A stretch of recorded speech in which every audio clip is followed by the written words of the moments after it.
Alors, pour comprendre l'immigration européenne au 19e, vous allez donc cliquer sur le petit bouton ici qui va vous envoyer sur un site qui s'appelle Europeana et qui nous donne un certain nombre d'informations sur justement notre sujet qui est donc quitter l'Europe au 19e. Les Européens ont quitté ce continent pour une nouvelle vie en Amérique.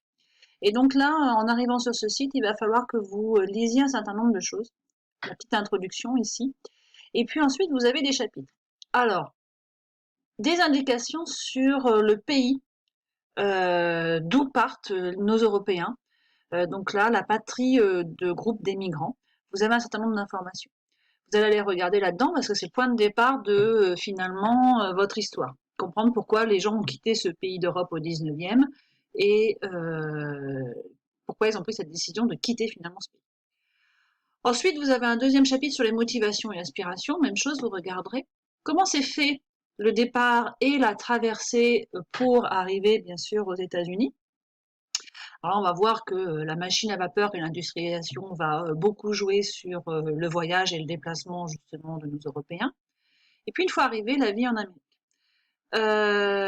Vous allez essentiellement regarder ces quatre-là. Le nativisme, vous laissez de côté.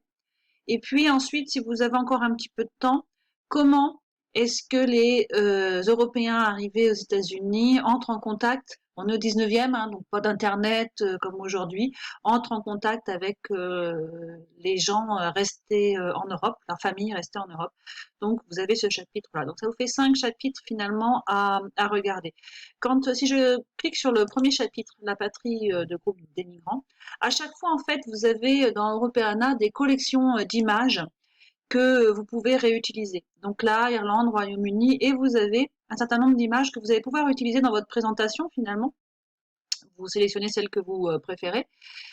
Quand par exemple, si je veux celle-ci sur les immigrés irlandais qui donc quittent leur pays pour aller en Amérique, à chaque fois, quand vous choisissez un document, à chaque fois, vous avez le petit carré ici qui va vous permettre de télécharger l'image pour la mettre dans votre présentation, pour l'imprimer, etc.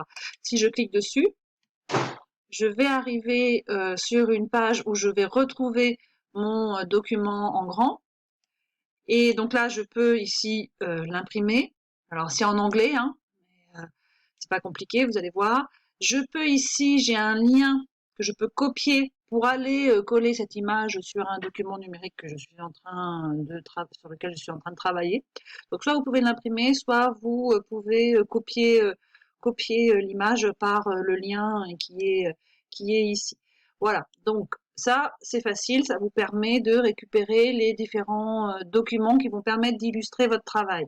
Alors votre travail, ça peut être soit, je reviens sur la page de départ, votre travail, ça peut être soit, je l'ai dit, hein, ça peut être une vidéo, ça peut être de l'audio, vous pouvez enregistrer sur les images, hein, en ayant pris les informations bien sûr dans ce que vous allez lire.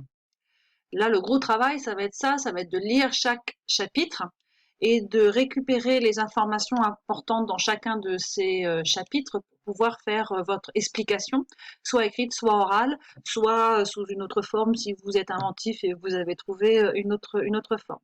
Donc je vous rappelle, vous avez le chapitre 1, 2, 3 et 4 et si vous reste du temps, le 5 pour pouvoir raconter votre histoire.